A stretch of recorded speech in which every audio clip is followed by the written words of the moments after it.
कक्षा 8 सामाजिक विज्ञान। मैं आर एस प्रसाद सर।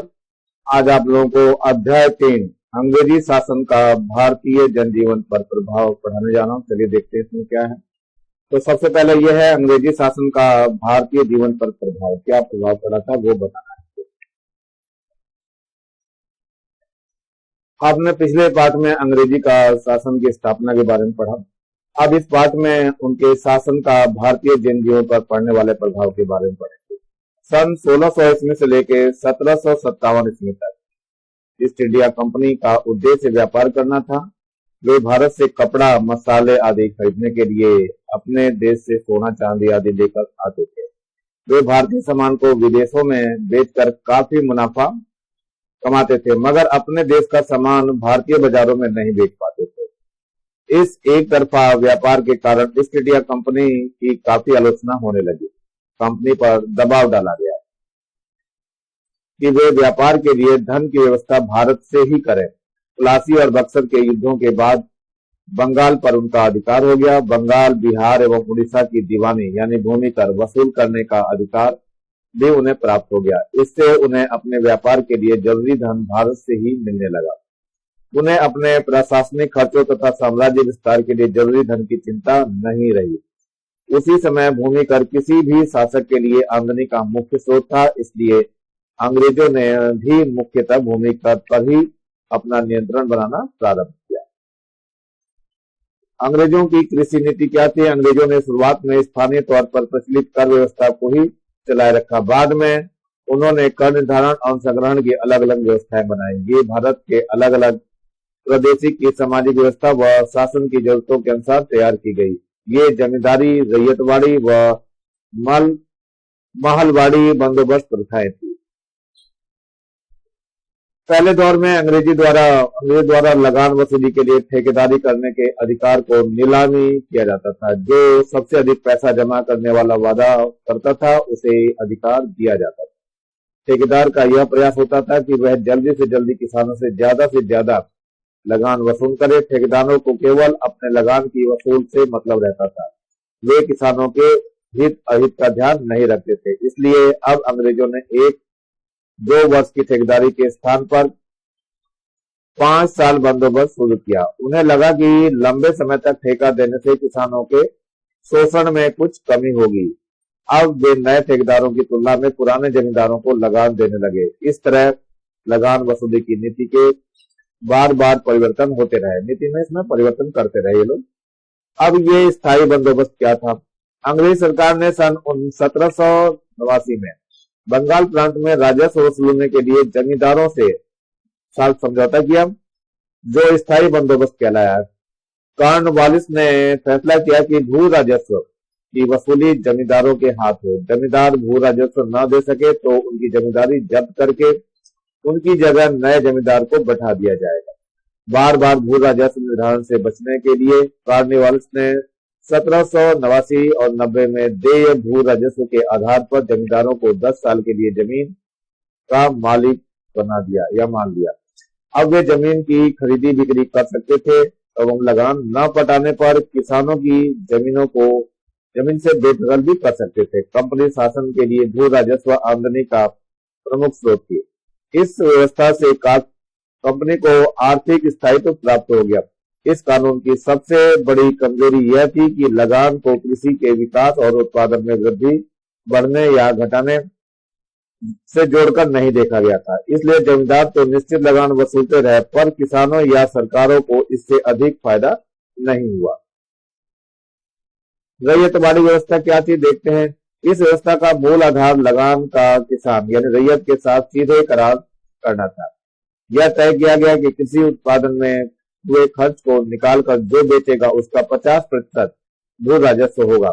शुरू के दिनों में फसल और उसके मूल्य के घटने बढ़ने से राजस्व का कोई तालमेल नहीं था। बंबई और मद्रास प्रेसिडेंसी प्रांत में 30 वर्षों के लिए यह बंदोबस्त लागू किया गया। किसानों के साथ सीधे करार के बावजूद इस व्यवस्था से किसान का शोषण होता रहा। यह है महलवाड़ी व्यवस्था। देखते हैं क्या था ये। सन 1833 से 43 के बीच अंग्रेजी शासकों ने पश्चिमी उत्तर प्रदेश में नई लगान व्यवस्था लागू की, जिसमें पूरे गांव, जिसे महल कहते थे, से लगान का बंदोबस्त किया जाता था, अर्थात गांव के सभी कृषक परिवारों पर लगान जमा करने की संयुक्त जिम्मेदारी थी। इसमें रैयत बंदोबस्त की तरह कृषि खर्च और किसानों के भरण पोषण का खर्च निकालकर जो बचता था उसका लगभग आधा हिस्सा लगान के रूप में वसूल किया जाता था। इस व्यवस्था को पंजाब, मध्य प्रदेश एवं छत्तीसगढ़ में भी लागू किया गया था। छत्तीसगढ़ में लगान की व्यवस्था क्या थी, इसको भी जान लेते हैं बच्चों। अंग्रेज अधिकारियों ने छत्तीसगढ़ की लगान यानी भू राजस्व व्यवस्था में अनेक परिवर्तन किया। उन्होंने छत्तीसगढ़ को अनेक तहसीलों में बांट दिया और तहसीलदारों की नियुक्तियां की। प्रत्येक परगने में लगान वसूलने के लिए अमीर और पंड्या राजस्व अधिकारी की नियुक्ति की। अंग्रेज अधिकारियों ने मराठा प्रशासन के समय प्रचलित पटेल के पद को समाप्त कर दिया और उसके स्थान पर गौटिया का पद सृजन किया। उस समय गांव के गौटिया वर्ष में 3 किस्तों में लगान वसूल किया करते थे। लगान का निर्धारण जमीन के क्षेत्र के आधार पर किया जाता था। गौटिया अपने गांव से लगान वसूल कर सरकारी खजाने में जमा करते थे। अंग्रेजों द्वारा लागू की गई इन लगान व्यवस्थाओं से किसान को कोई लाभ नहीं हुआ, क्योंकि अंग्रेजों द्वारा लागू प्रत्येक लगान की दर बहुत ऊंची तथा अनिवार्य थी, जिन्हें कृषि की आय से चुका पाना मुश्किल होता था। इसलिए किसानों को जमींदारी एवं साहूकार से कर्ज भी लेना पड़ता था। नियत समय पर कर्ज न पटा सकने पर उनकी जमीन साहूकारों द्वारा हड़प ली जाती थी। परिणाम स्वरूप किसानों की हालत बहुत खराब हो गई एवं शासन के प्रति असंतोष की भावना पनपने लगी। इस प्रकार कुछ स्थानों पर किसानों ने कंपनी शासन के विरुद्ध विद्रोह भी किया। दस्तकारी एवं शिल्पकारी प्रभाव। देखो, कंपनी की प्रशासनिक व्यवस्था ऐसी थी कि भारतीय हस्तकला एवं शिल्पकारी धीरे धीरे नष्ट होने लगी। भारतीय दस्तकारों एवं शिल्पियों को अपनी वस्तुएं कम दामों पर बेचने के लिए विवश किया गया। उन पर भारी दबाव या भारी कर लगाया गया। इंग्लैंड से आने वाली वस्तुओं को तट कर एवं चुंगी कर से मुक्त रखा गया। इससे वे सस्ती हो गई। परिणाम स्वरूप भारतीय दस्तकारी एवं शिल्पकारी विदेश वस्तुओं के सामने नहीं टिक सकी। भारतीय कारीगर अपना व्यवसाय छोड़ने लगे और उनकी बस्तियां उजड़ गई। ढाका शहर का वस्त्र उद्योग, जिसके कारण वह भारत का मैनचेस्टर कहलाता था, नष्ट हो गया। मुर्शिदाबाद एवं सूरत के उद्योग भी नष्ट हो गए। कारीगर बेरोजगार हो गए और कृषि पर निर्भर हो गए। फलतः कंपनी शासन के प्रति उनमें असंतोष पनपने लगा। वनों में रहने वाले लोगों पर क्या प्रभाव पड़ा, ये भी देखते हैं। अंग्रेजी शासन के दौरान भारत में वनोपज आधारित नई नई मिलों व कारखानों की स्थापना हुई। भारत के जंगलों में पाए जाने वाले मजबूत लकड़ियां का उपयोग रेल की पटरियां बिछाने के लिए किया जाता था। साथ ही इंग्लैंड की मिलों के लिए भी लकड़ियां भेजी जाती थी। इससे वनों की कटाई में तेजी आ गई। जंगलों में रहने वाले जनजातियों जो झूम खेती करते थे, उन्हें पेड़ काटने आदि पर रोक लगा दी। इससे उनका जीवन शैली प्रभावित हुआ। वे अंग्रेजी शासन के विरोध में उठ खड़े हुए। अंग्रेजों की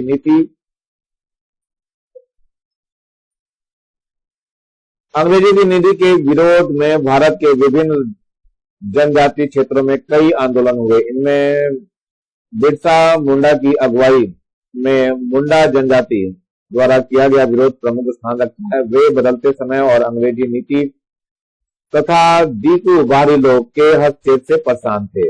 वे इन परेशानियों को दूर करना चाहते थे। बिहार के छोटा नागपुर के पठार के जंगलों में रहने वाली एक जनजाति व्यक्ति, जिसका नाम बिरसा मुंडा, जिसका जन्म 1870 दशक में मध्य हुआ था। बिरसा बचपन से ही भेड़ बकरियां चराते थे, बांसुरी बजाते थे और स्थानीय अखाड़ों में नाचते गाते जीवन बिताते थे। बिरसा मुंडा का आंदोलन, देखो क्या हुआ। बिरसा का आंदोलन जनजाति समाज को सुधारने का आंदोलन था।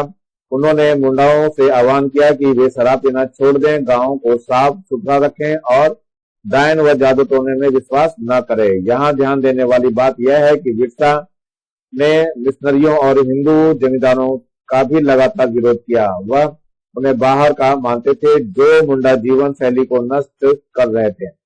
अंग्रेजों को बिरसा आंदोलन के राजनीतिक उद्देश्यों में बहुत अधिक परेशानी थी।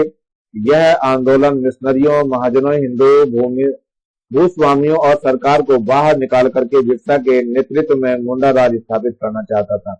यह आंदोलन इन्हीं ताकतों को मुंडाओं की समस्याओं एवं कष्ट का प्रमुख कारण मानता था। अंग्रेजों की कूटनीति, उनकी परंपरागत भूमि व्यवस्था को नष्ट कर रही थी। हिंदू भूस्वामी और महाजन उनकी जमीन को छीनते जा रहे थे और मिशनरी उनकी परंपरागत संस्कृति की आलोचना करते थे। जब आंदोलन फैलने लगा तो अंग्रेजों ने कठिन कार्रवाई का फैसला लिया। उन्होंने 1895 में बिरसा को गिरफ्तार किया और दंगे फसाद के आरोप में 2 साल की सजा सुनाई। सन 1897 में जेल से छूटने के बाद बिरसा समर्थन जुटाने गांव-गांव घूमने लगे। उन्होंने लोगों को उकसाने के लिए परंपरागत प्रतीकों और भाषाओं का इस्तेमाल किया। सन 1900 में बिरसा की मृत्यु हो गई और आंदोलन धीमा पड़ गया। यह आंदोलन 2 मायनों में महत्वपूर्ण था। पहला, इसने अनौपचारिक सरकार को ऐसे नियम लागू करने के लिए मजबूर कर दिया था जिनके जरिए दिग्गज लोग आदिवासियों की जमीन पर आसानी से कब्जा न कर सके। दूसरा, इनसे एक बार फिर जता दिया कि अन्याय का विरोध करने और औपनिवेशिक शासन के विरुद्ध अपने गुस्से को अभिव्यक्त करने में जनजाति सक्षम है। उन्होंने अपने खास अंदाज में अपने खास रस्मों और संघर्ष के प्रतीकों के जरिए इस काम को अंजाम दिया। छत्तीसगढ़ के प्रमुख आदिवासी विद्रोह जरा देख लेते हैं क्या क्या विद्रोह थे इस वक्त। इस समय जब पूरे भारत में जनजातीय आंदोलन आग की तरफ फैली, तब हमारा छत्तीसगढ़ प्रदेश भी अछूता नहीं रहा। छत्तीसगढ़ राज्य में 18वीं शताब्दी के उत्तरार्ध से लेकर के 20वीं शताब्दी के पूर्वार्ध तक अनेक जनजातीय विद्रोह हुए। ज्यादातर जनजातीय विद्रोह बस्तर क्षेत्र में हुए, जहां के जनजाति अपनी अस्मिता की रक्षा के लिए विशेष सतर्क थे। इन विद्रोहों में एक सामान्य विशेषता यह थी कि नंबर 1, ये सभी विद्रोही जनजाति को अपने निवास क्षेत्र, भूमि व वन में हासिल परंपरागत अधिकारों को छीनने जाने के विरोध में हुआ था। ये विद्रोह जनजाति अस्मिता और संस्कृति के संरक्षण के लिए भी हुए। विद्रोहियों ने नई शासन व्यवस्था और ब्रिटिश राज द्वारा थोपे गए नियमों व कानूनों का विरोध किया। जनजाति मुख्यतः बाह्य जगत व शासन के प्रवेश से अपने जीवन शैली, संस्कृति एवं निर्वाह व्यवस्था में उत्पन्न हो रहे खलन को दूर करना चाहते थे। उल्लेखनीय बात यह थी कि मूलतः जनजातियों के द्वारा आरंभिक विद्रोह में छत्तीसगढ़ के गैर आदिवासी भी भागीदार बने। प्रमुख विद्रोह क्या हुआ देखो तो हल्बा विद्रोह देखिए क्या है ये 1774 से 1779 तक हुआ था। इस विद्रोह का प्रारंभ 1774 में अजमेर सिंह द्वारा हुआ, जो डोंगर में बस्तर के राजा को मुक्त एवं स्वतंत्र राज्य की स्थापना करना चाहते थे। उन्हें हल्बा जनजातियों व सैनिकों का समर्थन प्राप्त था। इसका अत्यंत क्रूरता से दमन किया गया। नरसंहार बहुत व्यापक था। केवल एक हल्बा विद्रोही अपनी जान बचा करके भाग सका। परालकोट विद्रोह देखो क्या है। ये परालकोट में क्या हुआ था, 1825 में हुआ था। ये परालकोट विद्रोह मराठा और ब्रिटिश सेनाओं के प्रवेश के विरोध में हुआ था। इस विद्रोह का नेतृत्व गेंद सिंह ने किया था। उसे अबुझ माड़ियों का पूरा समर्थन प्राप्त था। विद्रोहियों ने मराठा शासकों द्वारा लगाए गए कर को देने से इंकार कर दिया और बस्तर पर नियंत्रण स्थापित करने की कोशिश की। तारापुर विद्रोह ये 1842 से 1854 तक चला। बाहरी लोगों के प्रवेश से स्थानीय संस्कृति को बचाने के लिए, अपने पारंपरिक सामाजिक, आर्थिक, राजनीतिक संस्थाओं को कायम रखने के लिए एवं आंग्ल मराठा शासकों द्वारा लगाए गए करों का विरोध करने के लिए स्थानीय दीवानों द्वारा यह विद्रोह प्रारंभ किया गया।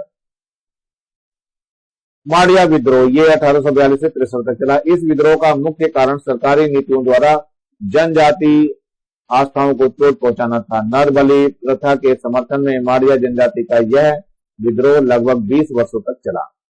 1857 का विद्रोह। 1857 के विद्रोह के दौरान दक्षिणी बस्तर में ध्रुव राव ने ब्रिटिश सेना का जमकर मुकाबला किया। ध्रुव राव माड़िया जनजाति के डोडला उपजाति का था। उसे अन्य जनजातियों का पूर्ण समर्थन हासिल था। कोई विद्रोह क्या होता है। यह जनजाति विद्रोह कोई जनजातियों द्वारा 1859 में साल वृक्षों के कटाई के विरुद्ध में किया गया। उस समय बस्तर के शासक भैरमदेव थे। बस्तर के जमींदारों ने सामूहिक निर्णय लिया कि साल वृक्षों की कटाई नहीं होने दिया जाएगा, लेकिन ब्रिटिश शासन ने इस निर्णय के विरोध में कटाई करने वालों के साथ बंदूकधारी सिपाही भेज दिए। जनजाति इससे आक्रोशित हो गए और उन्होंने कटाई करने वालों पर हमला कर दिया। इस विद्रोह में नारा दिया गया एक साल वृक्ष के पीछे एक व्यक्ति का सिर। परिणामतः ब्रिटिश शासन में ठेकेदारी प्रथा समाप्त कर साल वृक्षों की कटाई बंद कर दी गई। मुड़िया विद्रोह 1876 में हुआ। 1867 में गोपीनाथ कापड़दास बस्तर राज्य के दीवान नियुक्त हुए और उन्होंने जनजाति पर बड़े पैमाने पर शोषण आरंभ किया। उनका विरोध करने के लिए विभिन्न परगनों के जनजाति एकजुट हो गए और राजा के दीवान की बर्खास्तगी की अपील की, किंतु यह मांग पूरी न होने के कारण उन्हें 1876 में जगदलपुर का घेराव कर लिया। राजा को किसी तरह अंग्रेज सेना ने संकट से बचाया। ओडिशा में तैनात ब्रिटिश सेना ने इस विद्रोह को दबाने के लिए राजा की सहायता की। भूमकाल विद्रोह 1910 में 1910 में हुआ भूमकाल विद्रोह बस्तर का सबसे महत्वपूर्ण व व्यापक विद्रोह था। इसने बस्तर के 84 में से 46 परगने को अपने चपेट में ले लिया। इस विद्रोह का प्रमुख कारण क्या थे जानते हैं। जनजाति वनों पर अपने पारंपरिक अधिकारों व भूमि एवं अन्य प्राकृतिक संसाधनों के मुक्त उपयोग तथा अधिकार के लिए संघर्षरत थे। 1908 में जब यहाँ आरक्षित वन क्षेत्र घोषित किया गया और वनोपज के दोहन पर नियंत्रण लागू किया गया तो जनजातियों ने इसका विरोध किया। अंग्रेजों ने एक ओर तो ठेकेदारी को लकड़ी काटने की अनुमति दी और दूसरी ओर जनजातियों द्वारा बनाई गई जाने वाली शराब के उत्पादन को अवैध घोषित किया। विद्रोही ने नवीन शिक्षा पद्धति व स्कूलों की सांस्कृतिक आक्रमण के रूप में देखा। अपनी संस्कृति की रक्षा करना ही उनका उद्देश्य था। पुलिस के अत्याचार ने भूमकाल विद्रोह को संगठित करने में एक और भूमिका निभाई। उक्त सभी विद्रोह को आंग्ल मराठा सैनिक दमन करने में सफल रहे व विद्रोहियों को अपने लक्ष्य की प्राप्ति में सफलता नहीं मिल सकी, पर राजनीतिक चेतना जगाने में ये सफल रहे। सरकार को भी अपने नीति निर्माण में इसकी मांगों को ध्यान में रखना पड़ा और 1857 के महान विद्रोह के उपरांत भारतीय सामाजिक संस्कृति जीवन में हस्तक्षेप न करने की अंग्रेज नीति ऐसे ही विद्रोह का परिणाम थी। कालांतर में इन विद्रोहों के आर्थिक कारकों के नवीन भारत की नीति निर्माण में भी मार्गदर्शन किया। अंग्रेजों ने भारतीय संसाधन का भरपूर दोहन किया। उनका उद्देश्य इन कारखानों में उत्पादन कर भारत के बाजार में माल बेचना था ताकि उन्हें अधिकाधिक लाभ मिल सके। उन दिनों ढाका, कृष्णनगर, बनारस, लखनऊ, आगरा, मुल्तान, लाहौर, सूरत, भड़ौच, अहमदाबाद आदि वस्त्र उद्योग के प्रमुख केंद्र थे। गोवा, सूरत, मछलीपट्टनम, चटगांव, ढाका जहाज निर्माण के प्रमुख केंद्र थे। अंग्रेजों को भारत एवं इंग्लैंड में अपने उद्योग के लिए कच्चे माल की आवश्यकता थी। इसे ध्यान में रखकर उन्होंने भारत के विभिन्न बंदरगाहों को जोड़ने वाली सड़क का निर्माण एवं सुधार कार्य किया। भारत में रेलवे की शुरुआत एक क्रांतिकारी परिवर्तन था। संचार एवं परिवहन संसाधनों के विकास से देश के लोग एक दूसरे से संपर्क में आए एवं उन्होंने एक दूसरे की भावनाओं को समझा। इससे राष्ट्रीयता की भावना बढ़ी। इन्हीं दिनों सन 1853 ईस्वी में भारत में टेलीग्राम सुविधा प्रारंभ हुई एवं डाक व्यवस्था में सुधार कार्य हुए। शिक्षा पे प्रभाव देखो क्या पड़ा। कंपनी शासन ने शुरू होने के समय भारत में प्राचीन शिक्षा व्यवस्था प्रचलित थी, जिसमें संस्कृत, अरबी, फारसी, व्याकरण, साहित्य, धर्मशास्त्र, कानून, तर्कशास्त्र, ज्योतिष आदि विषयों का अध्ययन किया जाता था। भारतीय शासकों ने पाठशालाओं में मदरसों को सरकारी जमीन दान पर दे रखी थी। अंग्रेजों ने यह जमीन उनसे छीन ली। उन्होंने नई शिक्षण संस्थाओं की स्थापना की। इनमें कलकत्ता में फोर्ट विलियम कॉलेज, बनारस में संस्कृत कॉलेज आदि प्रमुख थे। इन शिक्षा संस्थाओं में भारतीय भाषाओं के अलावा इतिहास, कानून, उर्दू और पाश्चात्य ज्ञान विज्ञान का अध्ययन होता था। ब्रिटिश शासकों ने भारत में शिक्षा के विकास के लिए 1833 के चार्टर एक्ट के आधार पर 1835 के मैकाले की शिक्षा नीति लागू की गई। इसमें मुख्य रूप से अंग्रेजी पढ़ना और उनकी मानसिकता को शासन के पक्ष में करना था। राजा राममोहन राय जैसे समाज सुधारक नई शिक्षा के समर्थक थे। उनका मानना था कि नई शिक्षा के फलस्वरूप भारतीय ज्ञान विज्ञान, स्वतंत्रता, समानता, जनतंत्र और राष्ट्रीय आंदोलनों को मदद मिलेगी।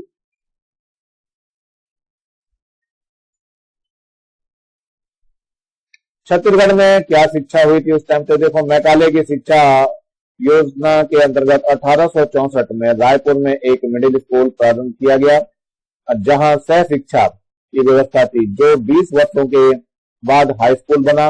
आज हम इसे प्रोफेसर जय नारायण पांडे शासकीय उच्चतर बहुउद्देशीय उच्चतर माध्यमिक शाला के नाम से जानते हैं।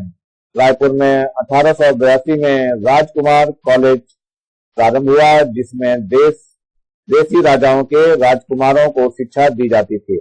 इनकी परीक्षाएं Indian council of education Delhi से संचालित होती थी और विद्यार्थियों की उच्च शिक्षा के लिए रायपुर में ही 1938 में छत्तीसगढ़ महाविद्यालय की स्थापना हुई। ये दोनों यहाँ पे दिखाई दे रहे हैं आपको चित्र में। ये है प्रोफेसर जे.एन. पांडे शासकीय बहुउद्देशीय उच्चतर माध्यमिक शाला रायपुर का ये दिया हुआ है। आप लोग सभी इससे परिचित है चित्र से। दूसरा है राजकुमार कॉलेज, इससे भी आप लोग अच्छी तरह परिचित है। ये राजकुमार छत्तीसगढ़ का कॉलेज है, तो यहाँ पे सभी राजकुमार ही पढ़ते थे। आगे चलते हैं, जरा प्रेस में क्या विकास हुआ है जानते हैं। भारत में अंग्रेजी, बांग्ला, हिंदी समाचार पत्र प्रकाशित होने लगे, जिनका जनता पर व्यापक असर होने लगा। समाचार पत्रों पर नियंत्रण स्थापित करने के उद्देश्य से 1878 में भारत के तत्कालीन वायसराय लिटन ने वर्नाक्यूलर प्रेस एक्ट पारित किया। इस समय के प्रसिद्ध समाचार पत्र the Hindu, the Indian, Mirror, Amrita Bazar Patrika, केसर, मराठा, स्वपन, स्वदेश मिलन, प्रभाकर और इंदु प्रकाश थे। इससे जनता में राष्ट्रीय चेतना जागृत हुई। छत्तीसगढ़ में प्रेस का विकास क्या हुआ? ये पंडित माधवराव सप्रे को छत्तीसगढ़ में पत्रकारिता का जनक कहा जाता है। इन्होंने सन 1900 में पत्रकारिता प्रारंभ की। छत्तीसगढ़ का प्रथम समाचार पत्र जो छत्तीसगढ़ मित्र पेंड्रा से प्रकाशित होना शुरू हुआ। सन 1889-90 ईस्वी में राजनांदगांव रियासत अपना राजकीय समाचार पत्र प्रकाशित करता था, जिसका नाम प्रजा हितैषी था। इसके अतिरिक्त छत्तीसगढ़ मित्र, हिंदी केसरी, छत्तीसगढ़ विकास, उत्थान, आलोक, महाकौशल, कांग्रेस पत्रिका, आजकल, छत्तीसगढ़ केसरी आदि उस समय के प्रमुख समाचार पत्र थे। इन पत्र पत्रिकाओं से जनता में पर्याप्त चेतना एवं जागरूकता आई। ये सप्रे, पंडित माधवराव सप्रे जी हैं, जो उसमें बहुत ज्यादा सक्रिय थे। ये लेसन बच्चों यही समाप्त कर रहा हूं मैं, और इसके प्रश्न उत्तर के भाग में मैं अगले उसमें मिलूंगा। अगले वीडियो में आपको मिलता हूं फिर से, जिसमें प्रश्न उत्तर इस पार्ट के दिए होंगे। वैसे तो मैंने सारा कुछ पढ़ा ही दिया इसमें। और नीचे यह लाल रंग का ये बटन दिखा, जरा सब्सक्राइब कर लेंगे दबा करके, और मेरे चैनल को लाइक करेंगे, कमेंट जरूर करेंगे आप लोगों को कैसा लग रहा है मेरा वीडियो, और उसी के आधार पर मैं और नए वीडियो बनाता रहूंगा। और ज्यादा से ज्यादा बच्चों को शेयर करना, जिससे कि ज्यादा बच्चों को फायदा हो सके, और बेल आइकन को भी दबा लेंगे, जिससे कि मैं कोई नया वीडियो डालूं तो आप लोगों को नोटिफिकेशन मिल सके। Thank you, have a nice day. इसी के साथ मैं आर एस प्रसाद सर आज का वीडियो यही समाप्त करता हूं। मिलता हूं किसी के दूसरे पार्ट में दूसरे समय में। तब तक के लिए जय जोहार, जय छत्तीसगढ़।